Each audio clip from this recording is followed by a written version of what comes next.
Okay, we both in frame? Okay, всем привет. Сегодня я здесь. Почему я говорю по-русски? Это английский интервью. Okay. Guys, hi, my name is Matt Rhodes, and today I'm very pleased to say that I'm here with a legend of arm wrestling, Dennis Mankov. Dennis, how are you? Как у вас дела, Нормально. Окей. Живы, здоровы. Хорошо. First question is about your health. Everybody wants to know really how you are now. So can you just tell us how you are doing? Здоровье. Ну, тьфу-тьфу-тьфу, пока все нормально. Уже 3 года прошло после операции. Но я там уже как бы вроде год полечился, начал приходить в себя. Потом началась коронавирус. Пару раз переболел. В итоге, по сути, с тренировками максимум физкультура была. Естественно, никуда не готовился. Ну, как-то так. Сейчас чувствую себя более-менее нормально. Несмотря на то, что в прошлом году у меня пару раз камушки выходили с почек. И не знаю, может это связано как-то с моей операцией, которая была. Ну, сейчас это контролируем, смотрим, что дальше будет происходить.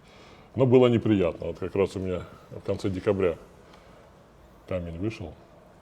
Сейчас вроде все нормально. Где-то, может быть,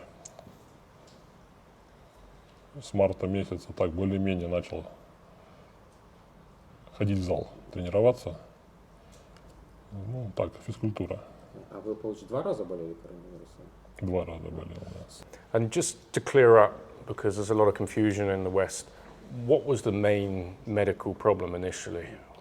Guys, it takes money and a lot of time to go and do these interviews, so if you enjoy them, I ask you just to do one thing in support, and that's subscribe to the channel. Thank you. Ой, там это, не помню, как это называется, это вообще трудно выговорить. У меня, скажем так, возле почки то ли артерия, то ли венка, короче, ну, как бы был прокол, и кровь выходила, ее, короче, коронарографию сделали, и поставили там спираль, и закрыли проблему. Насколько это, эта проблема решена, я не знаю, но, по крайней мере, все пока хорошо. What was your body weight before you became ill, and what is your body weight today? Ну, мой соревновательный боевой вес, это 140 килограмм был. 140 his Так. competition. Скажем так, в межсезонье поменьше, 130, 132. Seasons 130, 132. Сейчас 122, 125. Now 22, 25. If we just talk about arm wrestling going on at the moment, before we go back to Dennis's career, right now, who do you see as the top 5 arm wrestlers in the world? And also, I spoke to Vitaly Lelentin a couple of weeks ago. He said that he puts himself at 6 because he hasn't competed for a long time, but many people think he's perhaps number 2. Obviously, Dennis knows Vitaly, so... Первое, второе, это, безусловно, Виталик Ливан, Ливан Виталик. Это потом Чефи, Ларат. Так, если брать, наверное, на правую руку, ну, мне нравится, ну, по крайней мере, на сегодняшний день, то за тем, чем я слежу, это и Курдеча, и Гаспарини, вот это вот, мне сейчас все интересны, вот я их ставлю вот на, это как бы на правую руку, наверное, на левую руку я бы еще отметил сейчас вот Дадикян. Давид. Мы его знаем, мы его как бы постоянно пересекаемся, тренируемся. Правая рука у него, к сожалению, очень сильно травмирована. Мы ему запретили вообще что-либо делать. А на левую руку он показывает хороший результат. Я думаю, он там даст бой. And where does Vitaly fall into it? Ну, я сразу как бы по местам распределил. Вот Виталик, он максимум, минимум 2. То есть вот мне интересно сейчас армфайт Ливан Виталик, потому что с тех пор, сколько даже, 3 года, наверное, прошло. Виталик поднабрал, не знаю насчет Ливана, но Виталик и Весин набрал. И вот хотел бы посмотреть. То есть я их ставлю на 1-2 место. So the next big super match, of course, is Devon versus Levon. Who do you think is going to win, and what does Devon have to do to have a chance to beat Levon? Я вижу так, то есть в любом случае Ливан фаворит, Девон в роли догоняющего, но если Девон, я говорил, подготовится очень хорошо, а Ливан не очень хорошо, тогда у нас есть возможность посмотреть хороший поединок. Ну и, наверное, опять же, цель Лара-то все-таки затащить его в тягомотину, и чтобы все это, если будет под диктовку Лара-то, это на выносливость, естественно. Но если Ливан попрет как танк, то это будет быстро снесенный, как ураганом Девон. Как-то так. Короче, это будет либо быстро в пользу Ливана, либо долго в пользу Ларата. Have you seen this controversy about Devon saying that it should go straight to the strap? And what's your opinion on that? Я не слышал, я делал так. Я сразу связывал. Я, во-первых, делал это на сидячем столе. Вон у меня сидячий стол есть. И сразу руки связывал, да. Я за это. То есть вы за такое? Да, то есть у меня, я даже могу обосновать, почему так. You stand for it, okay. Я так уже, я прям вот так вот делал, сразу связывал руки, да. Is it not unfair on the guys that would rather pull, first of all, without a strap to try and, who's got strong hands, strong wrists? Я понял. Я как раз обосновываю, почему я так делал. Почему я так делал. Значит, в основном, когда элита уже борется, сильные соперники, которые вот на равных, да, срыв захвата, он в любом случае происходит, в 90% случаев срыв захвата. Потом мы берем любительский армрестлинг, когда я зачастую получал фолы, якобы за то, что я уходил от борьбы. То есть происходит захват, старт через верх, он пошел, проекция 45 градусов, я срываюсь, якобы я ухожу от борьбы. Человек, который борется в крюк, уходит от борьбы от человека, который борется верхом. И мне записывают поражение. В профессионалах как бы это считалось за срыв захвата.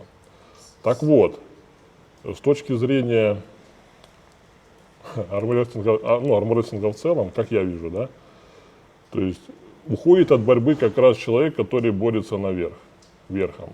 Он срывается целенаправленно, таща руку не к подушкам. Подушки у нас находятся слева и справа.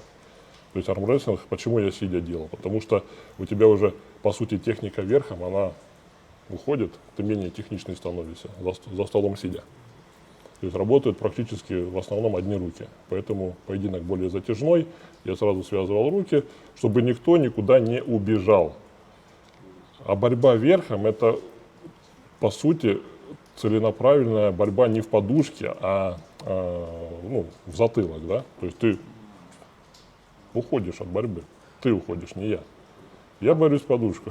А потом, может, покажете за столом? Похожу, ты сейчас можешь перевести. How much do you think Devon Larratt has improved since you last pulled him from what you've seen in his matches?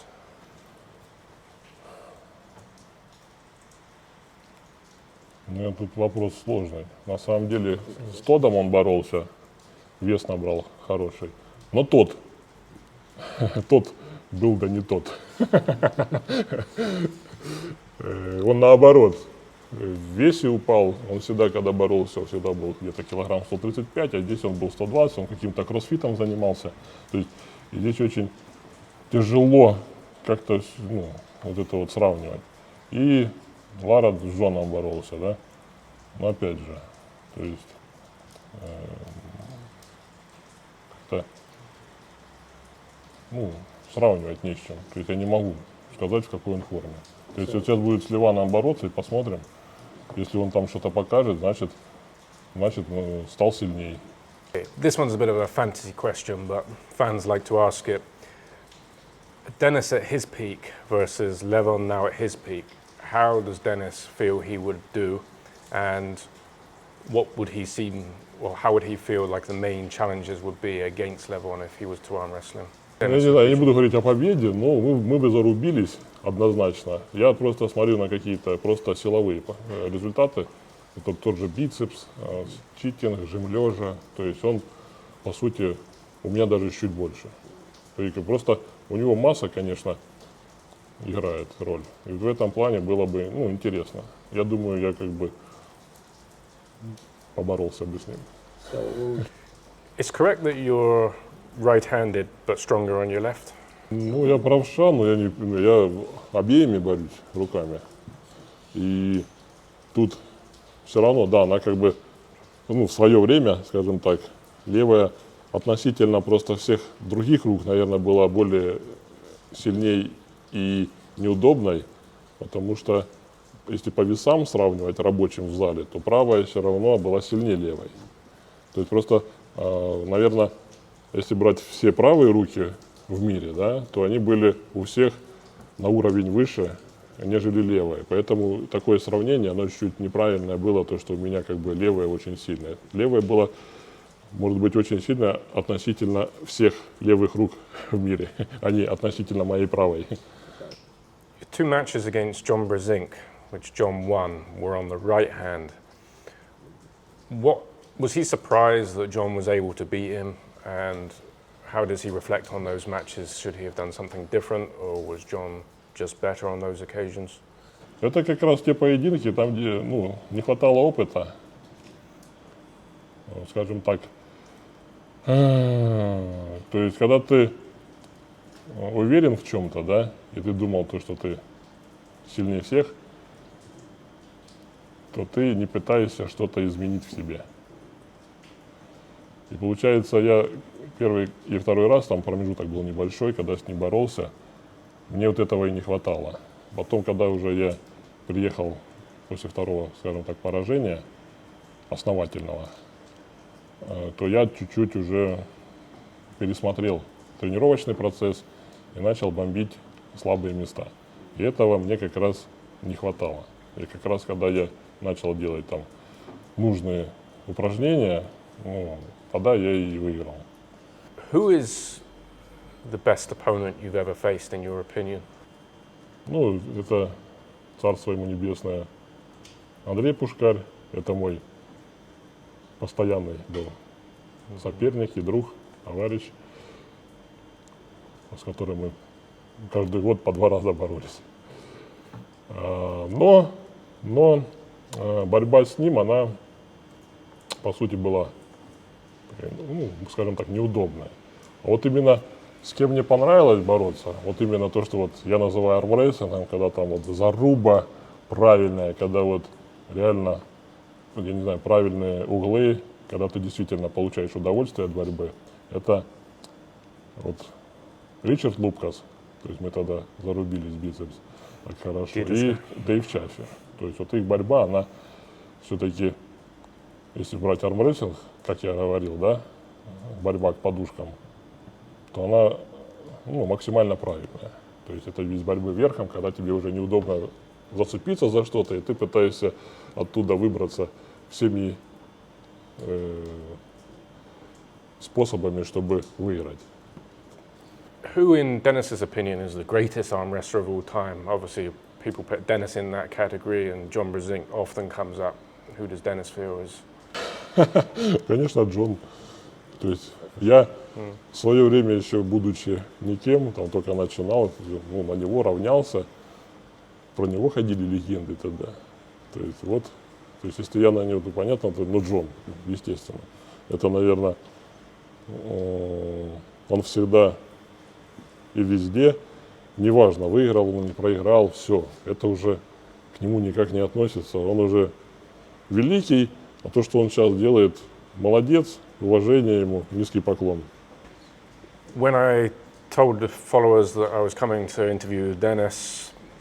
The most popular question was what really happened about the match that was supposed to be organized between Dennis and Devon Larratt. And there's a story that with Neil Pickup that there was had to be tested, that Dennis had to bring money. The match never happened. That's one side of the story, but everyone wants to know Dennis's side of the story. А как он может быть, если я, по сути, сразу, когда с Ларратом отборолся, отдыхал, и у меня операция. У меня ничего не было. Ты что? Это не было. Даже разговоров об этом. Она просто не актуально было. Такое не было.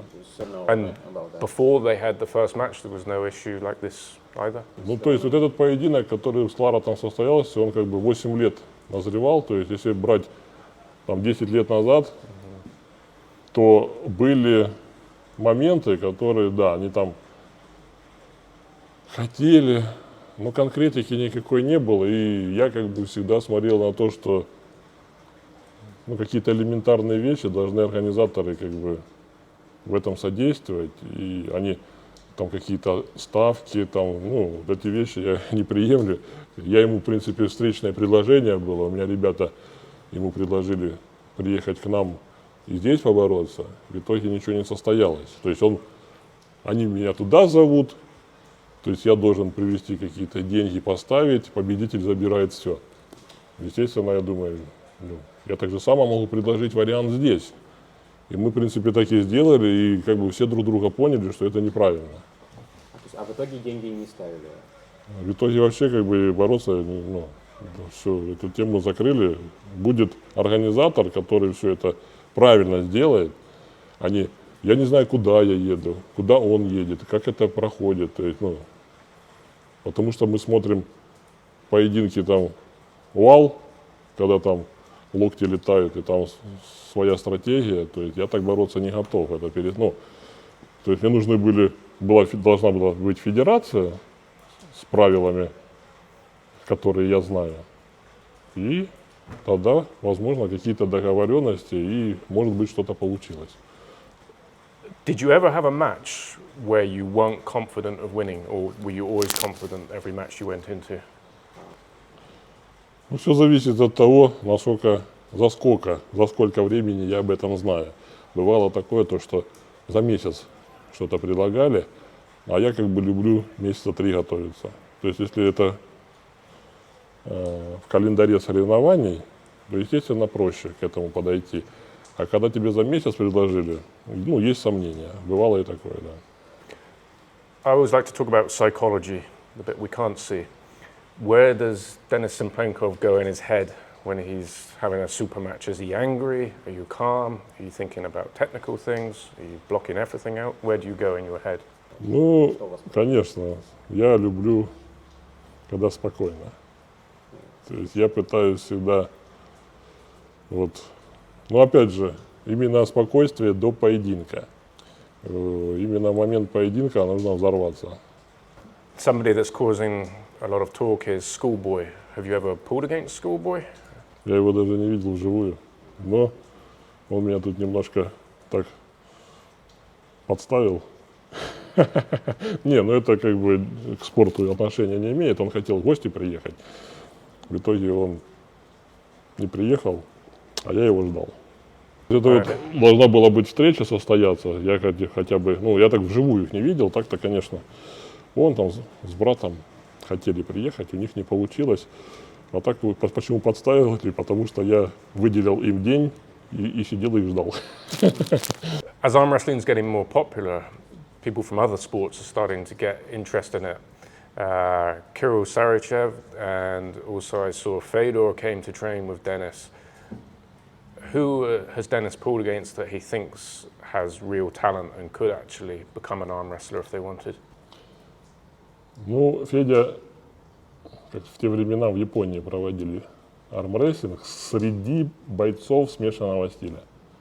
То есть было такое дело, но опять же, он как бы не лез, Федя, к армрестлерам, на соревнования по армрестлингу. Он просто хотел побороться со своими коллегами по его цеху.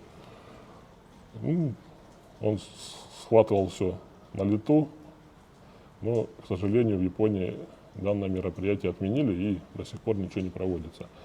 Но, тем не менее, армрестлер с него получился хороший. А так, кого бы я сегодня отметил, ну, Кирилл. Кирилл, у него есть все данные для того, чтобы выигрывать. Has he ever pulled someone that's a complete amateur and thought, wow, like this guy could really become a great arm wrestler if they wanted to be? Да, конечно, да. Чувствуешь по руке то, что он уже все, как говорится, как алмаз, с него только осталось вытащить бриллиант. So yeah, A little bit about training. First question about Captains of Crush, which is the maximum Dennis has ever closed. Ну, я три закрывал, на 2 раза я делал, 3. Как? 3 for double. Yeah, okay. And Ну, я просто сейчас еще уточню, почему я не пошел дальше. Очень было несовместимо работать на силу на экспандерах и, допустим, на тренажерах для армрестлинга. Я не восстанавливался, и у меня очень сильно начали фаланги. И я, короче, этот тренажер, кок, экспандер, убрал. Просто у меня мелкие в машине лежат, я делаю для того, чтобы было комфортно. А так лучше я потренирую это с ручкой для армрестлинга, чем тренажером с экспандером. is there a history of strength in your family, father, grandfather, that showed signs of strength like you have? Прям сильных не было. У меня дядька танцор, папка спортом занимался, но он так там особо прям достижений не показывал, но всю жизнь в спорте. Он меня как бы и в это влюбил, а тут уже, как говорится, от тренера многое зависит. Ну и плюс, наверное, от мотивации, да, мотивационная составляющая. И дальше уже, когда ты кому-то нужен и в тебя верят, начинается там прогресс. А у вас отец танцор-любитель был? Не танцор люблю, у меня батя спортсмен, я говорю, дядя Дядя. был танцор. То есть у меня как-то таких прям, чтобы там мастеров спорта по какому-то силовому виду спорта не было. When Dennis looks back at his career, does he have one particular highlight or a couple moments that for him stand out as absolute highlights? Ну это, наверное, когда то есть моя мечта победить Джона сбылась. Плюс я тогда, по-моему, 4 первых места на золотом туре занял. 2 левые, 2 правые руки в в категории в абсолютке. Вот как-то такой запомнился этот мне момент. Я так прыгал отчасти. Это в 2011 году, что ли, было. Okay, I got that. Just before we move on to strongman, the last big question about arm wrestling is that there's always talk that Dennis is going to make a comeback. How true is that? How likely is that? Ну, на самом деле, с ребятами боремся, желание есть, силы тоже есть. Главное, чтобы здоровье не подвело. И, естественно, если к чему-то идти, с кем-то бороться, естественно, выбирать соперника, я понимаю, что сейчас сразу туда куда-то, это нереально. По крайней мере, тех, с кем я могу справиться. Да, то есть, считаю, могу там создать какую-то конкуренцию. Почему бы и нет, конечно, можно побороться. Now, during his training, where is he at compared to before he got sick? At 50% or where does he think he's at? Наверное, 50%. Для того, чтобы бороться там где-то еще 50 надо набирать, да. 50. 50% and Было и хуже, когда короной болеешь, 30% вообще такой, потихоньку, сейчас чувствуешь себя более-менее нормально. But what sort of time frame are we talking? Does he have a time frame in his mind of how long before he would like to start coming back and doing some matches? The whole world is waiting. На самом деле, я вам скажу то, что мы в конце марта должны были с моим другом Лаптеном ехать в Дубае разговаривать насчет чего-то в будущем, может быть, даже в этом году, там, в конце года. Должны были встречаться, разговаривать. And left and right hand matches? Обсуждаться. А мне все равно. Doesn't care. Yeah.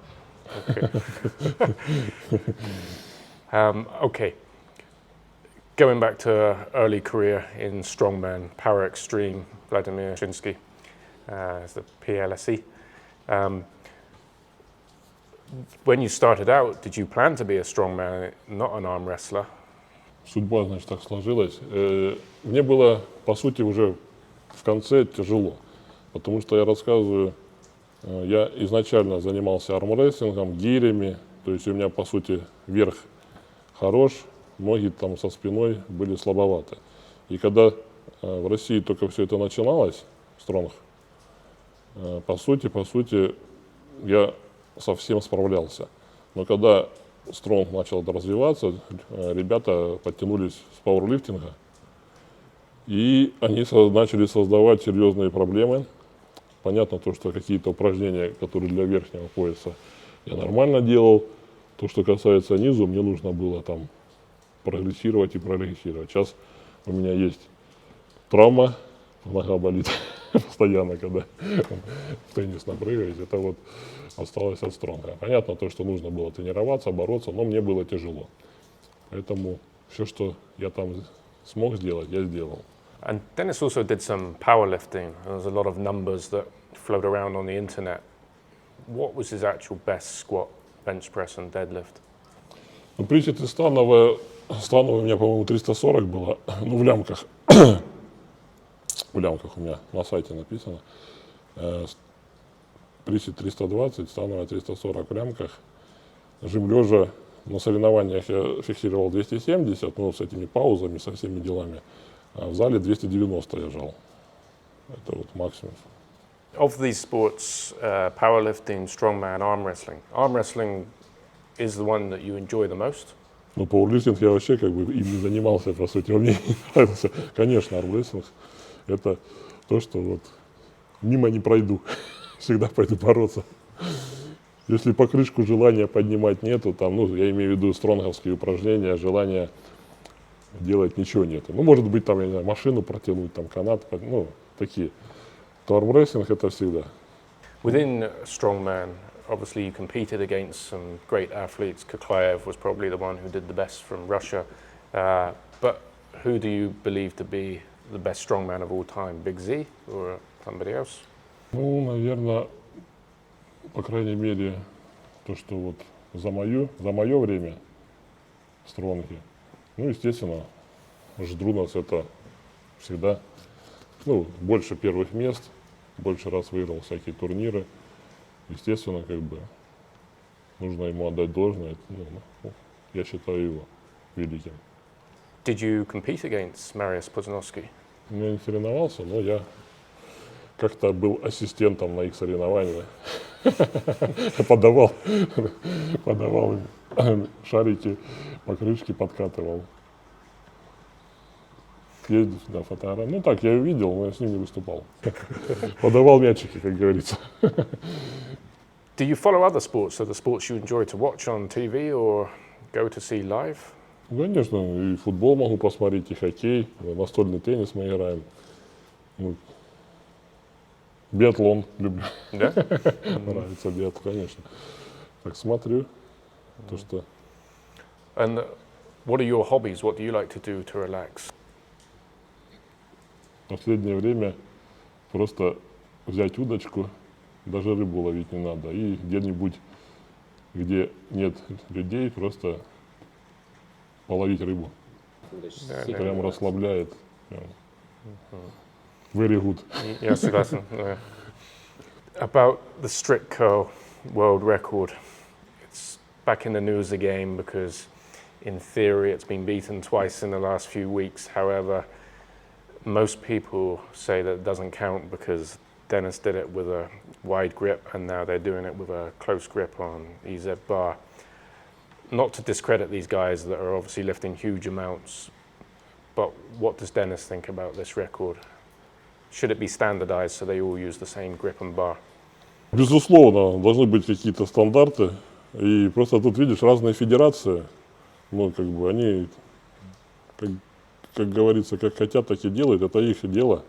Безусловно, есть рекорд, но когда они говорят побит рекорд Цыпленкова, ну, это как-то даже унизительно, что ли, потому что они разные, и все это понимают. То есть просто, да, рекорд, много, большой вес, но... То есть это ну, для фанатов, просто для зрителей, это как бы выглядит как одно движение. А для спортсменов, которые в теме, это смешно. Поэтому я считаю, это, знаете, как в пауэрлифтинге. То есть там же сумо, классик, есть жесткие грифы, есть мягкие грифы. То есть это все имеет очень большую роль. И то, что они там делают, да, рекорд, да, круто, большой вес. Ну, вы скажите, рекорд в такой-то федерации, такой-то вес. Они почему пытаются меня туда втиснуть? Ну, раз им так выгодно, это организаторы, это шоу, так интереснее. Я просто их прекрасно понимаю, что происходит. Как-то, понимаешь, Пушкарь как-то там 10 лет назад на один, когда я там с Чаффи загрузился, ну, он меня выиграл, я вторым стал, он первым, он сказал хорошую фразу за то, что ну, я и уважаю за это. Он говорит, я выиграл турнир, но не выиграл Цыпленкова. Так же самое, понимаешь, и здесь, как бы, наверное, должно быть. Я выиграл турнир, я установил рекорд, но он как бы чуть-чуть не соответствует тому, как делал там я. Вот и все. Я думаю, я же тоже могу сделать турнир на подъем на бицепс, на моем грифе, правильно, со всеми причиндалами, и тогда он будет более подходить. А так, вон, смотришь, там один гриф, там другой гриф, все разное. И я скажу даже, то есть лучом проще тащить, чем бицепсом. А там уже понимаешь, в силу вообще как бы приветствуются технические аспекты. То есть если Низами делал как бы Закагулиной строго, да, но с Закагулиной, он написал это. Антоха уже туда засунул вообще свои кисти. Он себе еще укоротил рычаг больше. То есть если суть именно в этом, ну да, ну просто как бы нужно прописать это. Каждая федерация, в любом случае, каждая федерация будет делать свой гриф. Для того, чтобы, ну, была своя какая-то тема, и к ним готовились, и чисто на это упражнение ехали. То есть, наверное, одинакового мы не дождемся. Это с точки зрения перетягивания спортсменов на себя, ну, это неправильно, да, то есть надо сделать свое. Вот и все. Они сделали с таким грифом, ну да, рекорд. Ну, их рекорд. Это их рекорд. When Dennis broke that record, had he been training a long time, or it was just something he decided to train for specifically for a few months to try and take that record? Ну, там 2,5 месяца, и все. Ну, опять же, это, блин, суть в том, что это было даже не соревнование. Кирилл Сарычев позвал к себе на турнир. Я один был. Я один это делал. Да, там был рекорд Сити Флетчера. Да, я понимал то, что его-то я побью. Но опять же, боялся, может, я что-то неправильно сделаю. Меня там корректировали. И сделал столько, сколько сделал. То есть, ну, получается, у меня в этом году не получилось поехать на золотой тур. Мы там не договорились. Но я подготовился. Как раз у меня там ну, месяца 2,5 под 3 было. И я готовился, меня вели к этому ребята, которые этим занимаются. Было, конечно, сложно, потому что нужно было менять все на ходу. Я сразу делал неправильно, делал так, как мне удобно. В итоге там ноги 30 сантиметров, колени ровные, там затылок туда. А так у меня, ну, я говорю, если бы вот так вот в свободном стиле, так как мне хочется, наверное, поднял бы больше. Но меня ребята сразу заблокировали, сразу, как говорится, забраковали. Хотелось сделать хорошо, как-то, чтобы не придирались. Throughout all this time that you've been ill, have you carried on following arm wrestling all of that time, or did you completely forget about it? Or have you always kept that motivation and interest in arm wrestling? Почему? Ну, то, что такие основательные какие-то турниры, мероприятия проходили, конечно, я смотрел. Мне интересно, ну, товарищи, люди, которые уже показали себя, за которым проявили себя в лучшем виде, то есть, естественно, ты смотришь, что там новенький появился, там старенький, как мои коллеги борются. Ну, конечно, слежу. And final question really, as arm wrestling is progressing, more people are watching it, probably the biggest talking point is rules. Who has the best rules at POW, at King of the Table? For Dennis, what does he think should be the main, just 2 or 3 fundamental rules of arm wrestling? Ну, можно это, мы же говорили, к столу подойти. Я могу показать, обосновать за столом, показать, что происходит, и с чем я согласен, с чем я не согласен, и почему я считаю, что нужно делать так. И я бы многое поменял. Я бы вообще начал стартовать с такими кистями. Вот так вот. Сразу. В одинаковых условиях все. И если у тебя есть верх, раскрывай мне крюк. Почему я должен... Ну, то есть, понимаешь, мы защищаем, вот он говорит, то, что если мы свяжем, это будет некрасиво по отношению к верховикам, он говорит. А почему мы забываем про крюковиков? То есть, получается, если нас не связали, мы крюковику делаем хуже. Вот в чем дело. То есть, как их выровнять в этой ситуации? То есть, чтобы одинаково было. И для него, ему нравилось, и мне нравилось. Понимаешь? То есть, тут надо верховика посадить и крюковика. И найти золотую середину, как правильно. И вот нам нужно отталкиваться от того вообще, куда происходит борьба. И поэтому все начинается со стола. Раньше, когда не было стоячего стола для армрестлинга, он был сидячий. Если мы сейчас за него сядем, вы, наверное, сразу поймете весь прикол, что было и что случилось. Поэтому мы садимся, борьба у нас вправо-влево. Когда я беру любителя, который никогда не понимает, как бороться, у него в голове только лево-право. Когда я его вытягиваю вверх, он говорит: ты куда меня тянешь, это же неправильно. То есть, получается, я ухожу от борьбы лево-право. И поэтому срывается тот, кто тянет вверх. То есть, получается, мне неудобно. Зачем я его должен ловить, если мне надо бороться сюда? Значит, мы должны связаться, чтобы нам было комфортно обоим. А ты тогда должен показать свое преимущество и выкрутить мне кисть, с веревкой, бороться, а не выскальзывать по пальцам. То есть должна быть борьба, а не уход от борьбы. Столом можно, покажу тебе, за столом. Да, давай, да. Я хочу сказать спасибо большое за интервью. Мои друзья Лара Коклаев, Щербаков сказал, вы очень умный атлет. Да, умный? Да, это право. Я согласен. Спасибо. Приходите еще. Да.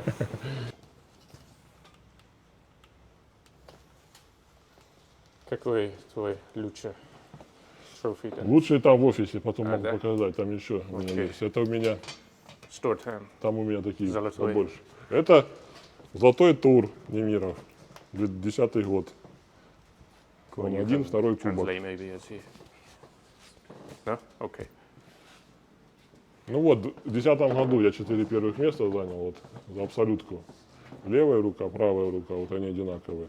Это турниры А1, которые в Москве проходили. Ага. Тоже я 2 раза выиграл. И 3-й раз вот Андрюха Пушкарь выиграл, я 2-м стал. Это за категорию на золотом туре дают. А пояса это нашего друга Дима Кудряшов. Мы у него забрали, чтобы нам здесь поставить. Мы с ним дружим. И он нам пояса подарил. Вот раз, вот 2-й пояс. Hammer. Сколько килограмм? Это Ларат мне Да, я знаю. подарил. Да. 16 килограмм он А, весит. да? 16 килограмм. 16 килограмм. Большой, да. Такой, говорит, забирай. Вот он мне написал такое письмо. From Devon, да? Да, это Дэвон. Оно лежало вот здесь вот. Вот здесь вот. Когда мне передали этот молот, не он передал, привезли там ребята. Secret Сказали. там, да? Ну, никто не знал, что там записка. Это я уже приехал сюда, поставил, смотрю, что за бумажка. Такой, достал. Ничего себе. Письмо. Так что, Денис, я люблю тебя. да. Так что так вот. Вон еще кубки сверху, но их положили, потому что они могли упасть, сломаться. Там, эти да? быки, там, сейчас он все достану. Покажу.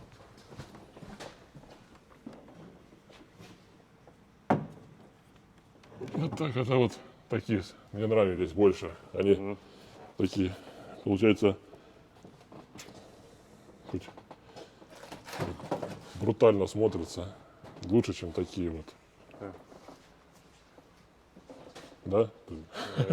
Поэтому верните нам такие кубки. Ой, здесь поставлю. Вот таких у меня много. Я и друзьям дарил. Да.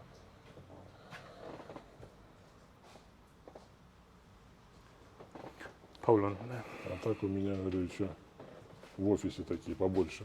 Самовары стоят. So this is Dennis's private gym, guys. So up here, obviously he's got his trophies. He's got a cafe area. Just show you, we've got a balcony out here. And then what you've got down below us is his gym, which just he and his friends uses. Pretty cool gym.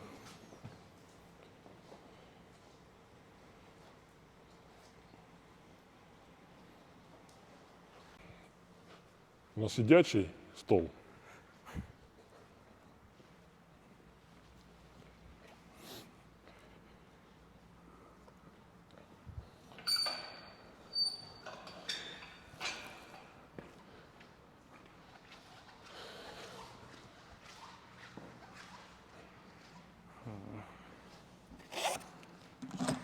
Business.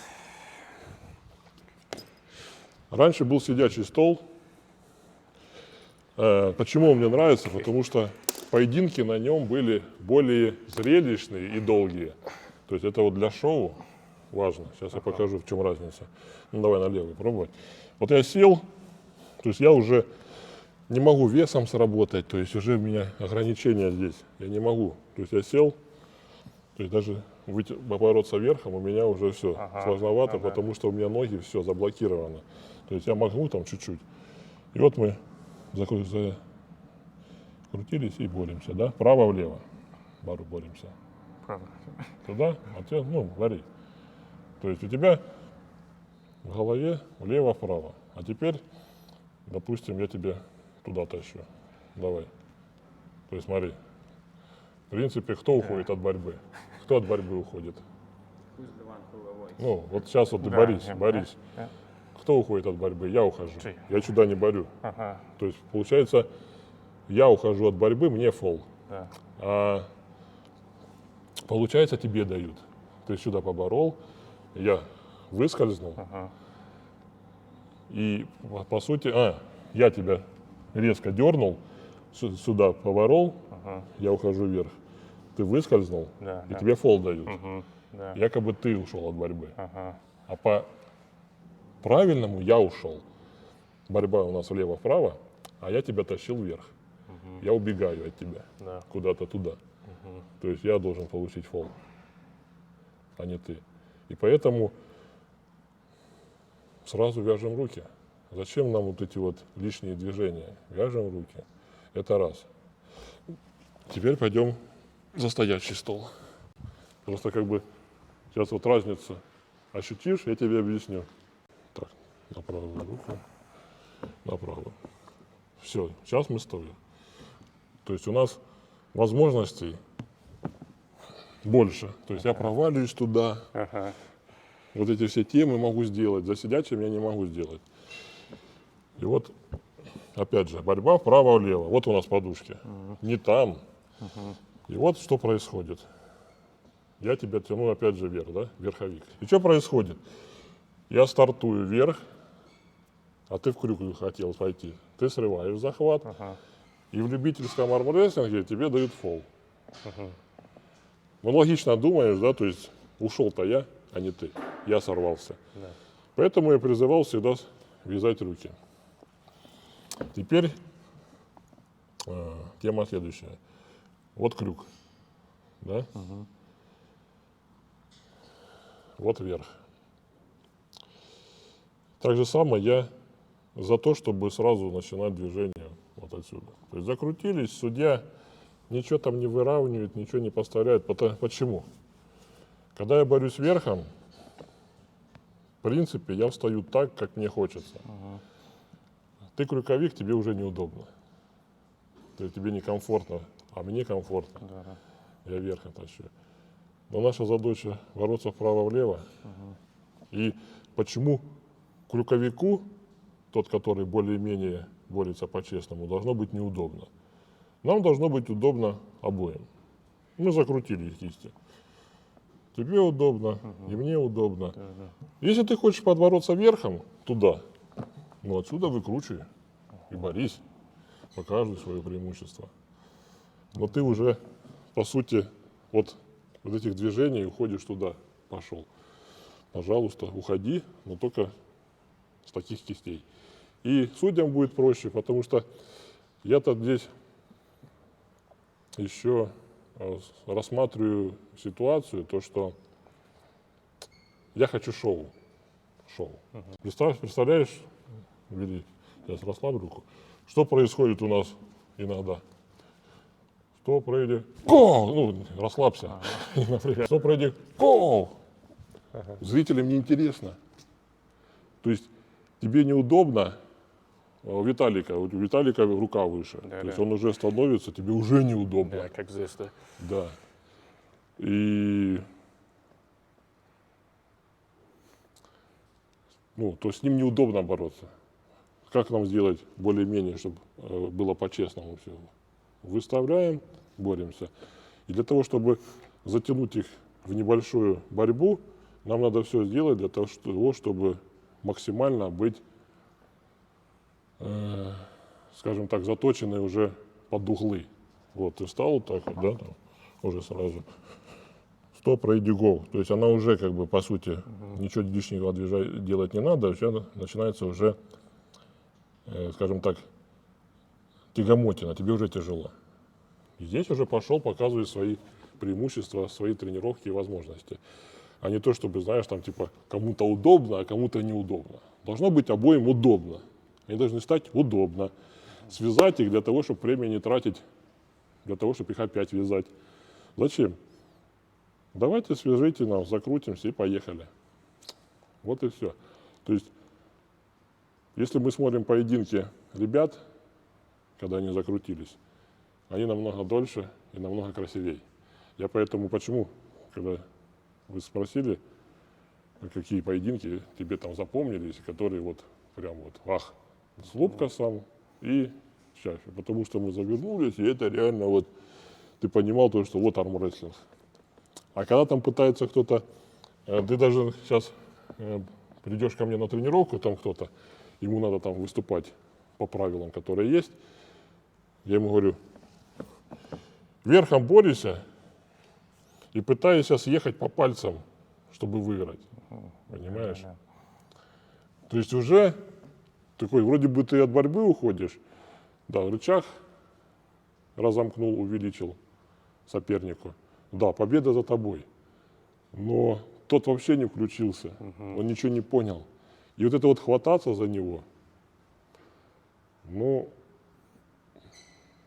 возможно, на любительских соревнованиях для того, чтобы быстрее провести турнир, это нормально. Но на шоу, вот это вот Да, 6-0, 6-0, зрители даже, они... Да, конечно, да, очень интересно. А поэтому Да. закрутил, связал, и ты уже, а если еще на сидячем столе, ты уже увидишь шоу по-любому. And when Dennis is fit and healthy, if he was to arm wrestle against Vitali, where would Vitali give him the main problem? In what area? У него рука высокая, он борется верхом. То есть мне В любом случае надо бороться с ним в связках. В любом случае, потому что мне неудобно. А я считаю, что старт должен быть удобный для всех. Поэтому я и говорю, когда ты вот более-менее встал, закрутился, тебе стартанули. Вот здесь уже показывай свои сильные стороны. Потому что я сталкиваюсь с такими моментами, когда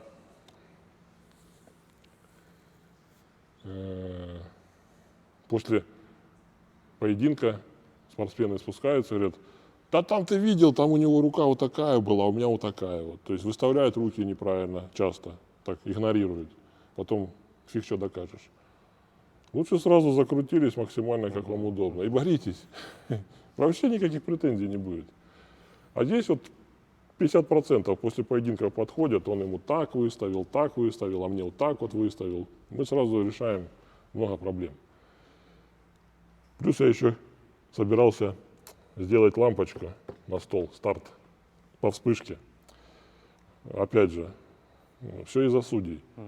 Многие, если обратили внимание, когда берутся, кто-то смотрит на судью, народ. Он стартует там, ready go, и он смотрит вот это начало. Go, для того, чтобы стартануть быстрее. И когда он на камеру снял, Check false start, да? фальстарт, а второй говорит, фальстарт был. Да. А тот на камеру снял. И он ничего не докажет, потому что у него рот был открытый.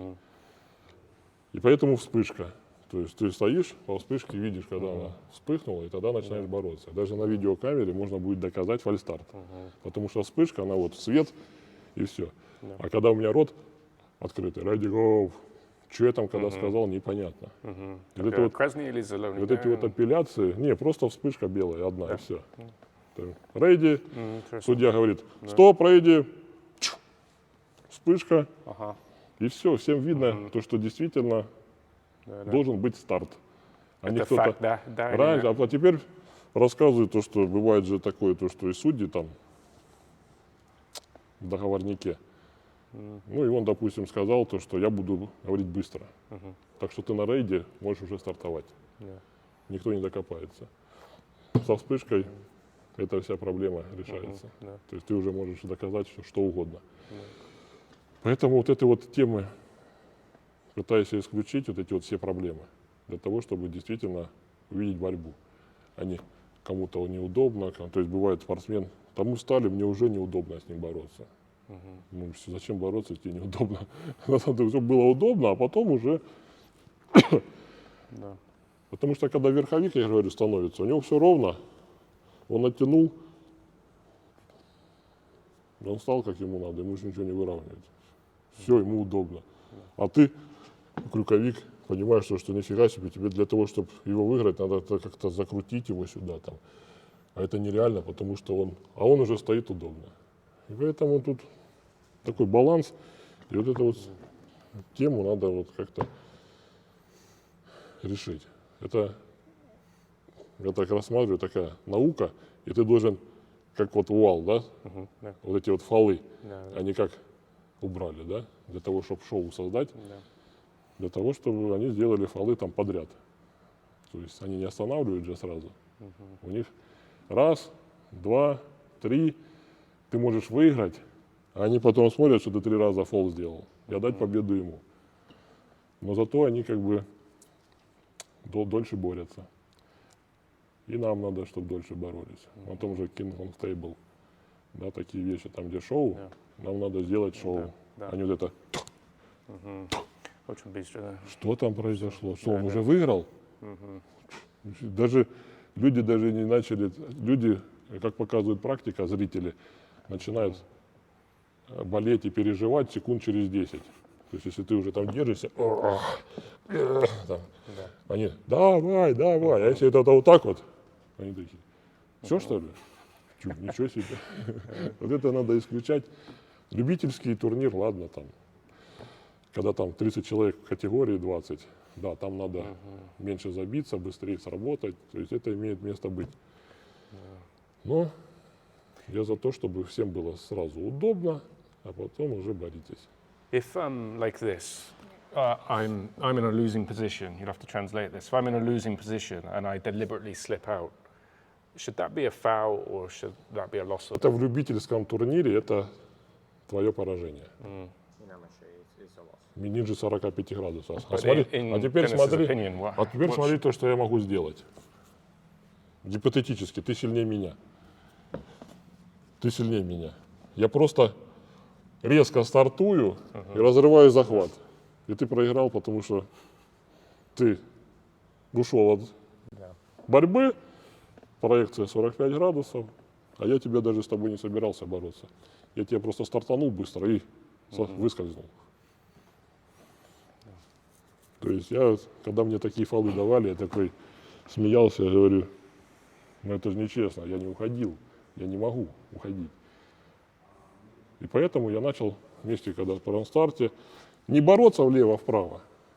Если он меня натягивает, ну и я его натягиваю. И разрыв неизбежен. What about the start of a match? Devon Larratt's notorious for spending 5 minutes arguing with the referee about the grip. Should they put a time limit on how long the setup can last? Вот, опять же, я говорю, то есть неудобно. То есть каждый что-то не нравится, начинает предъявлять претензии судье, им что-то не нравится, это все тягомотина. Опять же, то, что, о чем я говорю. Возможно, этим самым уже идет борьба, да, нервов и всего остального. То есть ты пока там перехватываешь, он надеется на то, что там Джон быстрее загрузится. Это тоже как бы своего рода стратегия. И поэтому я же еще раз говорю, подошел, связали, скрутился, гол. И все, там никто не будет вот это, вот это, вот это. То есть вы обратите внимание, очень часто там захват, там судья стоит, он начинает там выкручивать туда, спортсмен. Стоп, стоп, стоп, у меня кисть там, поправим. А этот потом, стоп, стоп, и вот это вот начинается вот эта фигня, вот эта вот борьба за какой-то сантиметр для того, чтобы там рассчитывать, ну, не попасть в ловушку. А вы сразу в ловушке и вот давайте, уходите от борьбы. То есть ты, в принципе, вот сейчас борьба право-влево. Хочешь верхом, ну давай, тяни. Я так считаю. There's even some talk about having matches now where they do a left hand and a right hand in one match, or a left followed by a right, followed by a left or right. Is that just like a gimmick, or Dennis thinks that's an actual option? Но это все зависит от регламента турнира, почему бы и нет. Но опять же, у нас немного двуруких спортсменов. Not all can do on both arms, yeah? How is Dennis' endurance these days? How long does it take him to recover? Like if he was to do a super match now, like at King of the Table, you get very little time. Ну, мне как бы больше сила нужна, выносливость, она у меня как бы, с ней все хорошо. Выносливость это одна из вещей, которую ты, в принципе, ну, для меня проще нарабатывать, чем силу. People are always asking about accessory exercises for arm wrestling. Obviously, Dennis is notorious for building strength. Looking around here, he's got all of the equipment. What are some of his main pieces of machinery that he uses as accessories to transfer to huge strength for arm wrestling? Ну, на самом деле я не сторонник множества упражнений для армрестлинга. То есть я все-таки считаю то, что можно просто качать бицепс с большим весом и достаточно.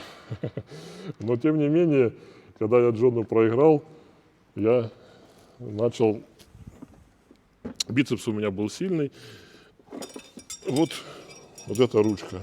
Это вот, наверное, самое для меня весомое упражнение на сегодняшний день. То есть я считаю, то, что вот полуспеха в этой ручке. Какие упражнения конкретно с этой ручкой? Там, допустим, вот за столом можно? Не, ну это просто ребята, те, которые занимаются, они знают, конечно. Ну, сейчас покажу.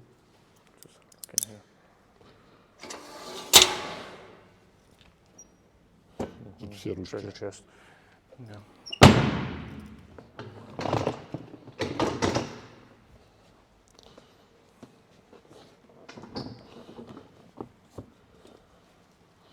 То есть чуть-чуть закрутил против пальцев, чтобы тебя выкручивало их. И работаешь.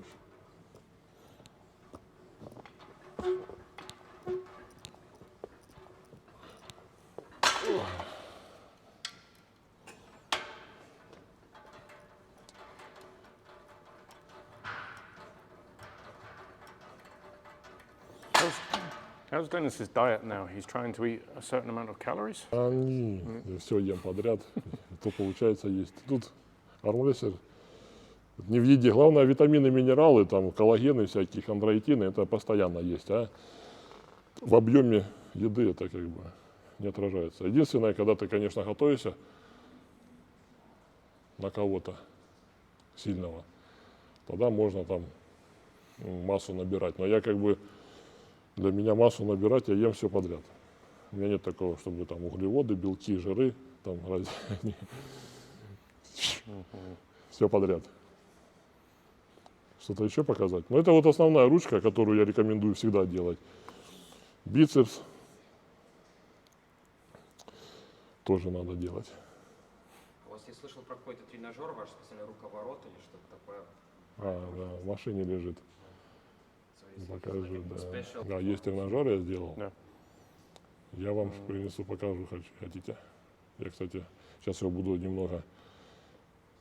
Сделали прототип для того, чтобы найти ошибки, где-то что-то переделать. Уже нарисовали следующий, сейчас будем, сделаем чуть-чуть, поменяем размеры, нагрузку. Хороший тренажер. Сейчас покажу. Вот его тоже. Это где? Тренажер этот, ну, А, он машина, такой, да, он это ручной, он в ага. машине лежит, его дома. Мгм. Делалось для дома, чтобы дома сидеть и что-то делать. Как экспандер, только это для кистей, там и пальцы включаются, и плечи, и бицепс, и грудь. Там весь верх как бы работает, если так нагрузку поставить. When Dennis trained for his max curl, he did other exercises as well as just that specifically. Я сейчас Низами ко мне приезжал тоже. Я понимаю, насколько этот спорт уже начал быть спортом, потому что вот у него перечень упражнений просто многогранный.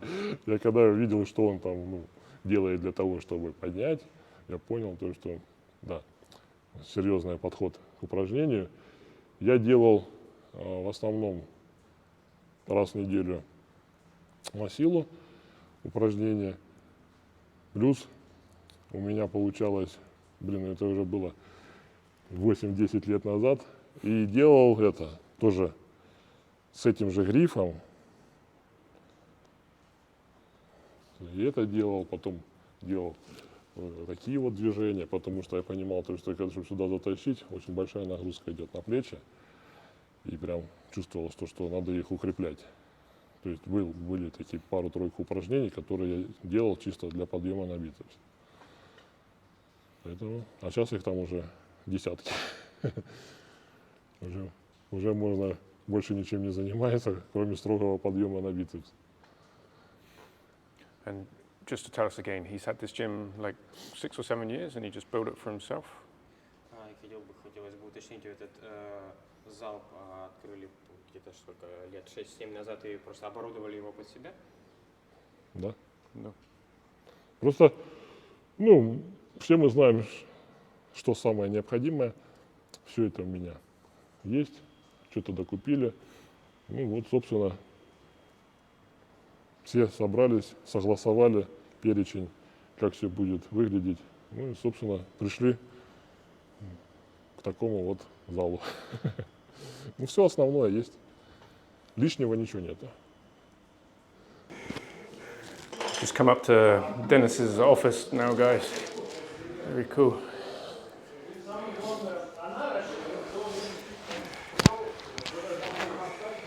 Да, все. Громко. Вот и такие места я люблю. Да. Я здесь, сижу. Я тут... Мое кресло. Как-то так вот. Меня посадили здесь. Это мой зал. Очень хорошо. Я английский тоже, Денис. Welcome. Да. Это signed, да? Не убей.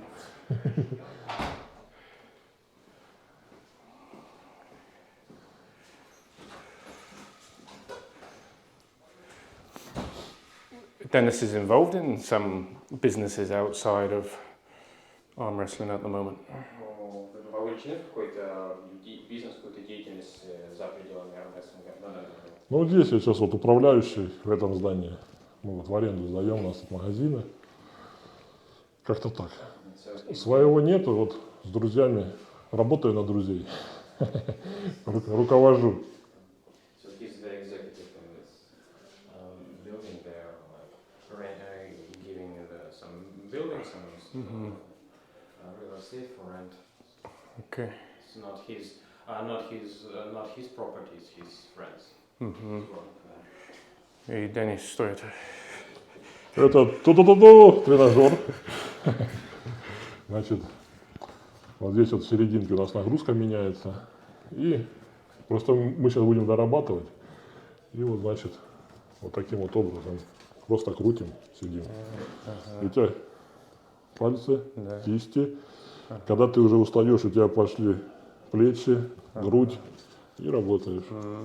То есть и нагрузка у меня меняется. Тут нету, есть аналоги, но похожие. Только там у них нагрузка за счет трения происходит. Мне туда не надо снимать. Механизм нельзя показывать. И, короче, задача сейчас вот эта вот шайба, она, короче, чуть-чуть мне не нравится, потому что когда она свежая, она зажимает, и нагрузка постоянная. А сейчас она разболталась, и ты затягиваешь, но она назад откручивается, и она нагрузку не дает. Задача разобраться с этой вот шайбой регулировочной. А так, в принципе, затянул, вот так вот если держишь, то чувствуется уже сама работа. Только за шайбу держи. Вот, за эту шайбу держишь крепко, а этой или так вот думаю. Вот именно за шайбу, а кручу Да. одной рукой получается? Ну, не, и ту крути. Ага. Только за шайбу держи, чтобы он не проворачивал, да. Нет, туда внутрь. В смысле? Ну, куда хочешь можешь. Интересно. Ну, поначалу не особо ощущается. Не, Или как нагрузка, я тебе нагрузку, знаешь, задача, чтобы было комфортно, монотонно, долго. Я тебе сейчас поставлю жестче, сейчас вот на тебе жестче. Только держи за шайбу. So this is Ну да, Dennis's. уже туго. This is Dennis's prototype training tool, yeah. So like for me it's Already already difficult. hard and for Ну, то есть нагрузка меняется и офигенно. Только армрестеры, они не крутят в обратку, да? Лучше внутрь, то есть как будто ты закручиваешь понял. сюда. И вот сюда. И той рукой, и второй. Вот она. У тебя получается две работают. Этой прокрутил, этой прокрутил. И поехал. What's it called? Сейчас Как называется? руковорот. I don't have to translate. Something about hands, yeah. So something about spinning with your hands. Interesting. Yeah. Сейчас сделай помягче, попробуй. So Вот, you can click on that. сейчас помягче сделал. Лучше крутить получается вот на... Внутрь, как бы закругло. Ну, бери глубже и закручивай глубже. Чем больше движение, тем лучше. Ну тут так, ты если внутри грудное тоже включается. Конечно. Становится тяжело. Ну бицепсы, да. Ну, весь верх работает. Очень интересно. Да. Пробуй. Это- Try 12. Да. Сколько килограмм? Не, она сейчас тяжелая, будет раза в 2 Да, легче. потом. Это просто проект. Это Ага, so it'll be later after. мы чуть-чуть на вес не обращали внимания, нам просто трубы тут засунули очень толстые. Можно тоньше, будет все нормально. Можно, That's- можно it's даже interesting. можно бицепс Oh, качать. no. It's okay. It's interesting because usually it's on a cable, you know, where you have to roll it up. We just do it like that. Interesting concept there. Class. Поэтому сейчас мы ее доделаем. Ну, И дай бог, It's okay. пустим продажу. Class. Пробовать будешь? Ну, потом это. Так же самое, оно, когда затягивает, так же самое отведение, приведение тренируешь в армрестлинге. В армрестлинге вот это движение важно. И ты так вот крутишь. Привет. Ты к кому? Я куда? Ага. Там занято? Да, там, ну так, заходи, там адвокат.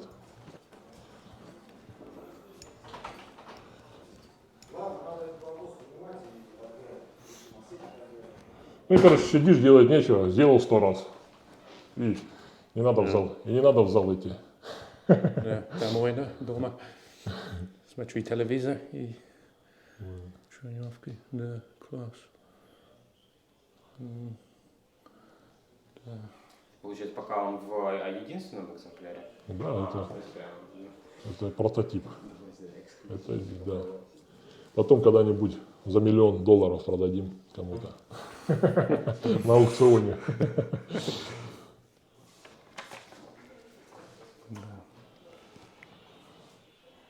Омега постоянно ем, видишь? Ну да. Так что Dennis have problems with tendonitis from arm wrestling? Были проблемы со связками? у меня? Да. Да нет. Вот единственная у меня травма вот эта нога, но это от стронга. Но это, блин, вот это вот молодой, глупый, вот не размялся, взял, побежал, вот это вот нога болит. А так у меня, слава богу. А от какого-то конкретного упражнения в стронге? Каких-то Да нет, это ударная нагрузка, вот беготня, вот это, знаешь, фермерская Ну да, прогулка. да. Ты взял, побежал, вот это йог, там по полтонны, блин. Вот это оно потихоньку составную сумку раздолбало. Так, были, конечно, моменты. Сейчас тут как бы прошло, видимо. Отдых тоже хорошо. Левое плечо очень сильно болело. Но оно не само по себе болело. То есть я его надорвал на одном упражнении. И потом очень долго лечил.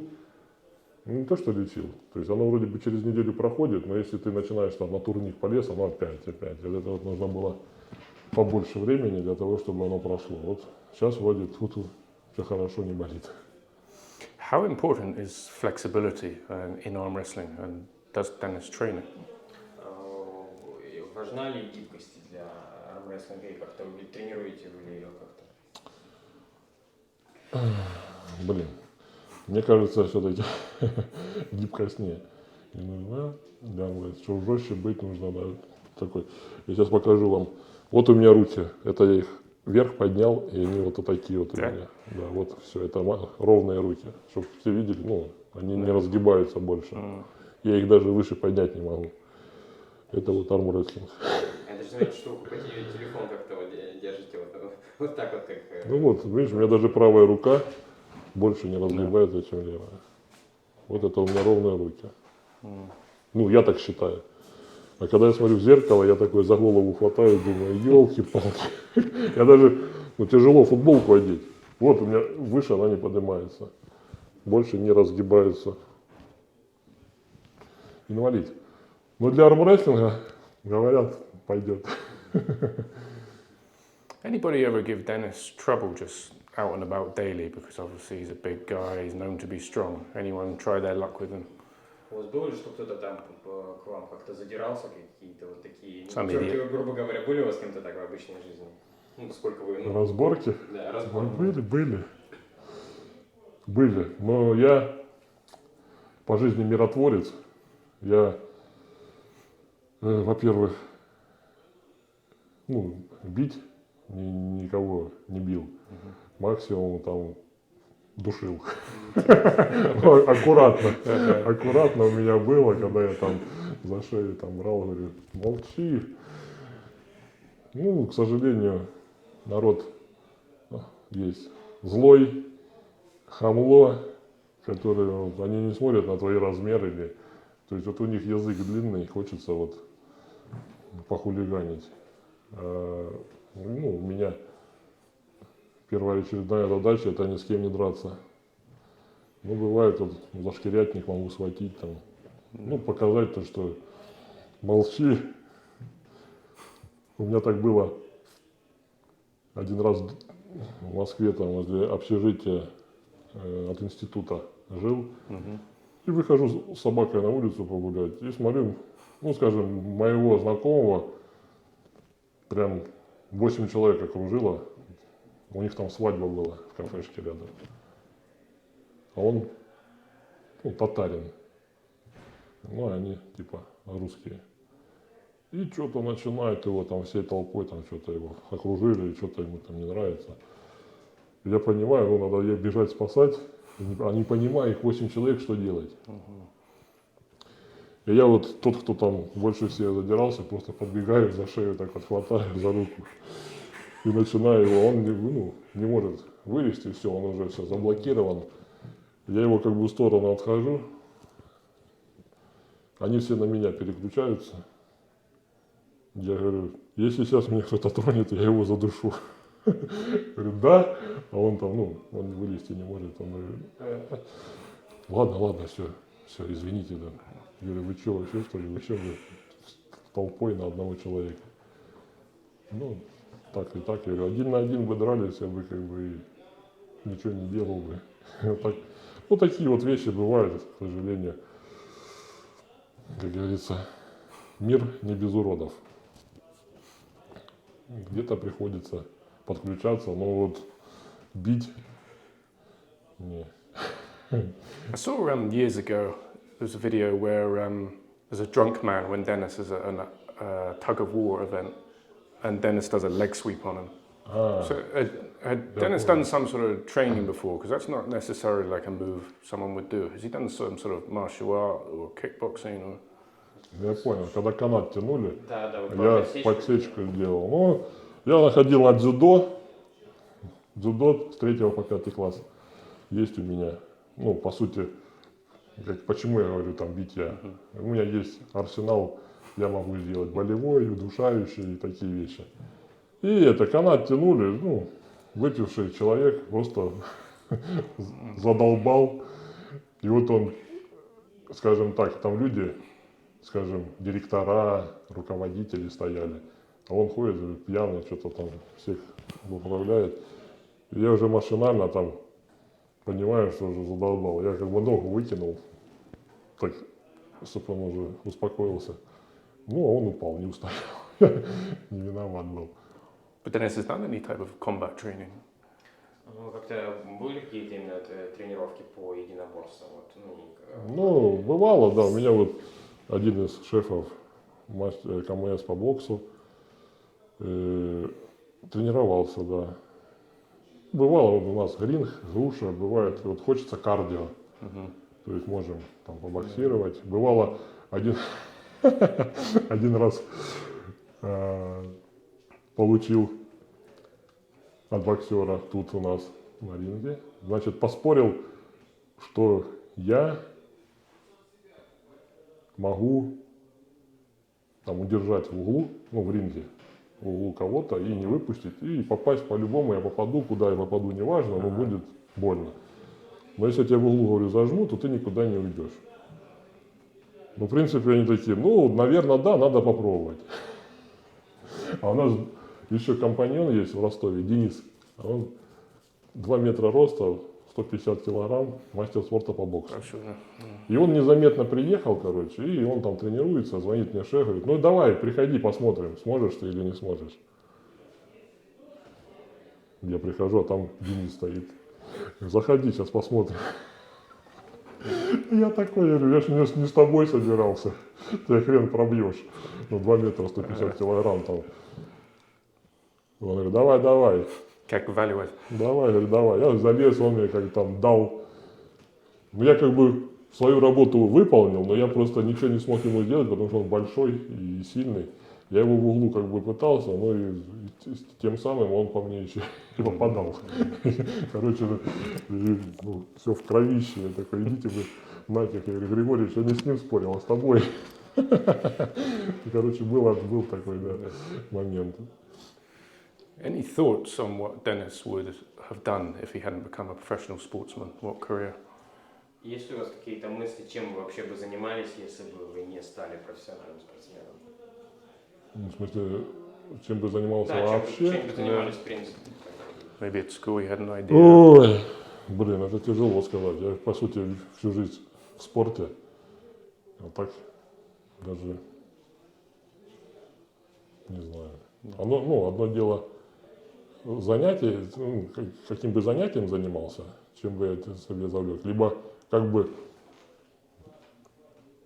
выживал в жизни? Какой, ну, как вопрос поставить? He wants to clarify whether you mean what job so what he would have done for living? Yeah. Or, да, именно чем бы вы, что называется, работали бы, кем что-то просто зарабатывать на жизнь. Я не знаю. У меня, по сути, там, со школы в спорте, и у меня так более-менее получалось, я видел себя как бы именно в этом амплуа. И, скажем, здесь так, что я когда сюда приехал, ну, здесь встретил людей, которые меня поддержали и дали мне как бы все. Если бы я не был спортсменом, я не знаю, как бы все обернулось в этой жизни. Потому что, ну, было сложно до того, как я вот познакомился с ребятами. Очень. И кем бы я там работал, я не знаю. Я до того, как и на мойке работал, и грузчиком работал. Что бы из этого вышло, если бы не спорт, я не знаю. Можно только догадываться. Поэтому я понимал, что там это я всегда могу оказаться на мойке там или грузчиком. Ну, не обязательно же везде газ привезти. Спорт может вытащить меня из этих всех проблем, которые у меня были. Ну, я стремился, была какая-то своего рода мотивация. Люди, которые мне, ну, рядом были и поддерживали. Ну, в итоге как-то так все получилось более-менее благоприятно для меня. And maybe he doesn't want to talk about this, we'll cut it out if he doesn't, but about family, does he have children and do they do sport? Еще такой вопрос, если не хотите говорить, можно не говорить, либо потом вырезать из видео, но и про мать бы хотел спросить про семью, если у вас дети, увлекаются ли они спортом. Нет у меня семьи, детей, жены нету, не сложилось. Пока не сложилось, но хочется. Ну, знаешь, уже сформировался, уже через многое прошел, и, скажем так, ну, были отношения у меня несколько раз. Ну, как-то вот не складывается. То ли я такой злой, то, что, ну, тяжеловато. Чем старше становишься, тем сложнее найти себе что-то, потому что у тебя уже сложился некий образ твоей спутницы, ну, такой, знаешь, подходящий для меня. И ты начинаешь там ко всему остальному, наверное, придираться. И когда ты там в человеке находишь это, как-то уже, как говорится, исправить, я понимаю, ну, это невозможно. Либо с этим смириться и жить. И вот почему-то, чем старше ты становишься, тем меньше то есть хочется с этим сталкиваться, ну, вообще сталкиваться. Ну, как говорится, чудес не бывает. Нужно, ну, где-то, наверное, перешагнуть через себя и найти, не обращать на что-то внимания, жить как все, и создать семью, ну, жить и радоваться. Хочется, ну, я говорю, наверное, вот именно сейчас уже в таком возрасте оказалось, как оказалось, времени на это мало. Если был помоложе. Думал об этом, то сейчас уже, как бы это ни звучало, эгоистично, хочется, чтобы оно вот само появилось где-то рядом. Ездить и искать уже ничего не хочется. Как говорится, научен горьким опытом, уже как бы ни во что не веришь, ну и тяжело. Как-то так. It's a basic question, but about the size of his hands and fingers, does he have problems with everyday things like his telephone and things like that? People always ask about. Такой распространенный вопрос по поводу размера ваших рук. Возникает ли у вас проблемы в повседневной жизни из-за этого, допустим, пользоваться там телефоном, либо набирать на клавиатуре? Ну, конечно, бывает. Telephone number, right? Короче, как-то... Не, ну, в принципе, так-то нажимать нормально, сообщения писать тяжело. Бывает, на 5 клавиш сразу нажимаешь. Ну так, пытаешься там споймать Тем более там уже еще и помогает. Т9 отправить. Более-менее справляемся. А так, ну, сложновато, конечно. Самое сложное — это мне открыть банку, там, именно банку жестяную, там, какой-то энергетики или еще что-то. Постоянно прошу у кого-то, потому что пальцы туда не залазят. Это такая проблема смешная, потому что я уже когда беру, мне уже пацаны такие берут, вот так вот молча все забирают, открывают мне и отдают обратно.